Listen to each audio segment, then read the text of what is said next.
Let's get the show on the All road. right, cool. So, hello, welcome back to Oral Alchemist. We got the one and only Noah Brooks.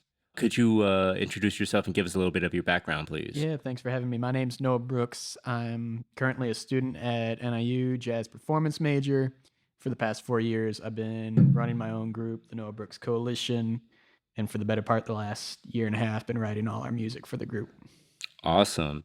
So besides that project, are you working on any other projects right now? Not really, just focusing on the group, trying to finish up my degree here at school, and just trying to get some gigs for the group, playing around the Midwest, going on tour. Probably already went on by the time this comes out, but so we got a little stuff going on with the group here and there. Oh, that's awesome. That's awesome. So when did you start that group? So the group started freshman year of college. I guess technically I played one gig under the name the Noah Brooks Coalition in high school, but started freshman year of college because I wanted to start getting some shows to play and I wasn't going to wait around for people to call me. So you're like, you know what? I'm just going to make my own group. I'll book my own shows. And that just slowly started turning into a project I started caring more and more about. And here we are, two projects out under our name, going on tour this winter, starting the writing process of our second full length album. And it's just kind of snowballed into something on its own. Congratulations. That's something Thank to be you. proud about. So when did you start writing for that project? Did it start from the beginning or were you just looking for gigs at first? So, first, it was just looking for gigs. I really had no experience writing any sort of music before. So, it was just trying to find gigs my groups could play. And I'm just like, all right, I like this song. Let's play this song. Oh, I like this song too. Let's play this song. Hmm. And slowly I realized, man, if I want to start making a name for myself, we're going to have like our own music. We just can't keep doing other people's music. Yeah. So I just kind of threw myself headfirst into writing. And it took a long time before I kind of figured out the process that works best for me when writing music for this group. Awesome. Hold on a second. Can you pull the microphone a little bit closer? Just grab the stand Yeah. and then just pull it closer. Have it That's, pointed to the corner of your mouth. Like, yeah, like perfect. Yeah, great, great. So would you say you're still like more so in that beginning intermediate stage as a writer in that I would journey? say so, yeah. I still struggle a lot with stuff, and I guess every writer at any stage struggles with this, but writing stuff I don't like. But but the stuff that I write, less and less of it slowly is becoming stuff that I don't like, and more of what I write I'm beginning to like from the get-go. So there's definitely an increase in stuff that I like that I write and a decrease in stuff that I don't like, but I still struggle with writing a lot of stuff that I don't like and I just completely scrap. I got you. So at this stage, did you kind of have or starting to form a methodology? I am, and Can you tell us more about that? yeah, so I was actually just like I was telling you earlier, I was just on a radio interview talking about the writing process. And so really it goes back this past year. I've kind of been struggling with the idea, what type of sound do I want my group to be? Mm-hmm. And in order to figure out how I'm going to write for this group, I had to figure out, all right, what's our sound going to be so I can write for that sound. And so we slowly come into this sound where it's almost like pop jazz. It's not exactly jazz, it's not pop, but it's kind of a mix of two. And so what I've started doing now too is taking influences from maybe the pop genre or hip hop genre that I like listening to a lot. And I'll take the idea of sampling and bring it to jazz, where maybe I'll find a chord progression that I like from a song. Maybe I'll find a single melodic device that I like, and I'll bring that over and I'll expand that into an entire song.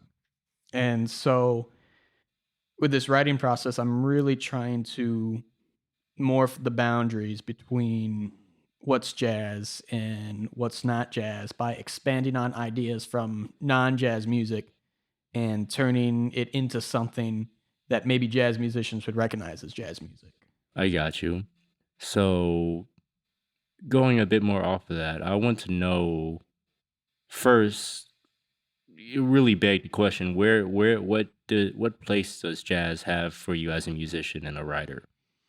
As a musician and a writer, for me, that's my roots, that's my base, and everything that I write, everything that I play is based off of that tradition. Maybe sometimes it sounds a little more mainstream, but everything I'm doing mostly harmonically, rhythmically is all coming from that idea of jazz and through my education here in the past 4 years. Cool. You just love it. It's just I love it, and I think jazz opens so many doors musically that you can explore that maybe necessarily you don't always get with pop music. hmm But I don't get me wrong, I love pop music. There's some really great catchy melodies, there's some great tunes that I love. I have on repeat all the time. So why not take those catchy simple ideas, mix them with some really interesting harmonic ideas, and I think you get something that appeals to multiple genre listeners. Something that will catch and appeal to a jazz musician's ear harmonically, something that catches just a normal person who listens to popular music. Maybe just that simple melody catches their ear. Maybe the lyrics we sing catches their ear. And I think it's something that really opens its door to all music listeners and not just one specific set of people. I got you. So if I'm understanding you correctly, the direction you seem to be heading in is really you're just trying to make music for people to enjoy and not just well, Yeah, I'd say that. Yeah. yeah. I mean, I guess that's what most musicians are trying to do. But I mean, you get your musicians who, you know, and don't get me wrong, I absolutely love playing, bebop, hard bop, post bop, all of that. But if that's the only thing you're playing, you're there's nothing wrong with just playing that. But to me, that's limiting your audience size so much. Same if you're just doing pop music. I know, unfortunately, so many people in academic music circles look down upon that stuff. And when there's a lot you can draw from that as well too. So I'm like, why not just combine the two? And I think it's a great middle ground. I think it makes some great music that's fun to listen to. More importantly for us, it is really fun to play, and I think the audiences really connect with it when we play it for them. Awesome. So what you're doing now, I've seen other people do similar things, but the rationale seems to be different. A lot of other people will kind of incorporate pop music as a business decision, not because they actually like the music. What it seems you're doing, you're trying to connect to people who will like what you're doing. Yeah, and I'm unashamed when I say I love pop music, man. Hey, if it It's, is good, it is good. yeah, so many people, like I said, in music academia, like, look down on people who enjoy that music or people who make that music because, oh, it doesn't make your brain think, it's not academic, it's four chord, whatever they may say about it. But I'm like, they have to be doing something right because people love it. I love it. I think it's catchy, it's great music. Why not take what they're doing, mix it with what we're doing, and I think you get something that a lot of people like. Hey, that's respectable, man. Let's moving on. So let's just build off this conversation a little bit. So I want to know who is your most significant influence as far as jazz goes, and then on the other side with pop. Okay, yeah. For me, my biggest influence, at least when it comes to my writing on the jazz side, is Sammy Miller and the Congregation. Mm-hmm. Group based out of New York. Good friends, actually had their trombone player, Sam Credenden, on the last track of our record. And they've been a big influence to me because of how they approach their music and their shows.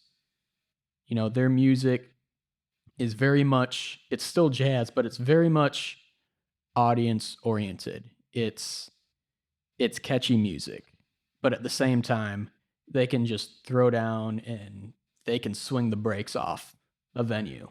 Mm-hmm. And they really do a good job when they perform. Their music is both them as musicians and the music they're playing is putting on a show. It's you're not just there to sit down and listen to some music. You're watching an actual show. And that's influenced me so much as a performer and as a musician that hey, seeing that jazz music doesn't just have to be a sit down and watch and listen. It can be a whole show that really engages the audience the whole night rather than just sit down, listen to a song, clap, let's watch the next one. Awesome. So what about the pop side? Pop side, by far, and I get a lot of flack from some of my friends for this, but my biggest influence, I guess, on the popular side would be Kanye West. He's controversial, but I understand why. I If understand we, why you say that. yeah, If we go through the Carfax. if we ignore the person and we're taking a strict look at the music and the musician, for me, the stuff he's done for hip hop is by far one of the most influential artists of our generation. But more so, what interests me about his music, which is, I kind of talked about this earlier that I started doing with my music, is the way he takes samples Hmm. and he puts them into his music to create something new. And so many people don't even know. They think, oh, this is just a beat made. No, this is like 3 or 4 different samples that you put through the mixer and you got this beat that sounds like a beat. But no, he's drawing from this song, he's drawing from that song, and the way he uses his samples to create music really really interests me. And that's where I got the idea, what if I can take this idea from hip hop of sampling and bring that over to jazz, whether it be sampling melodically or sometimes sampling rhythmically. Can you elaborate more on that? Yeah, so I guess you could see this in most of our songs, actually. We do this. One song on the record called Nothing Left. I took the rhythmic idea of a song that I heard. So it's the melody is the same rhythm, but completely different melodic contour. But we kept the same rhythmic idea throughout the head as that piece that I quote unquote sampled. Maybe other times it's straight up quoting a chord progression for our intro track. Again, coming from Kanye, my favorite record of his is My Beautiful Dark Twisted Fantasy. And so we took the chord progression off of his opening track, Dark Fantasy, on the intro for that track. And so we used that chord progression for our intro and wrote a brand new melody over that for our intro track. And so that's kind of the ideas I'll take with sampling either chordal progressions, sometimes just rhythmic ideas of a melody, or sometimes even just tiny bits of a melody. There's one song that's coming up on our next record that we just recorded. Already? We recorded at the radio station for a show. Oh, we haven't man. recorded it in the studio per se yet, but there's just it's off of one of my favorite groups. It's a little background trumpet line. Ba-ba-da-ba-ba-bo-ba. He plays it like one time as a background. I'm like, oh, I really like that line. So I took that one little measure, expanded it into a whole melody, and made a whole song just off of that one bar idea. Awesome. And so that's sometimes how I'll sample just a small melodic idea from a song, even if it's not the main melody. What you just explained to me is very interesting. I think that's pretty advanced. A lot of more seasoned composers that I know, they talk about I'm trying to remember the exact phrase, but more like an economy of ideas. Professor Bradfield here talks about that too.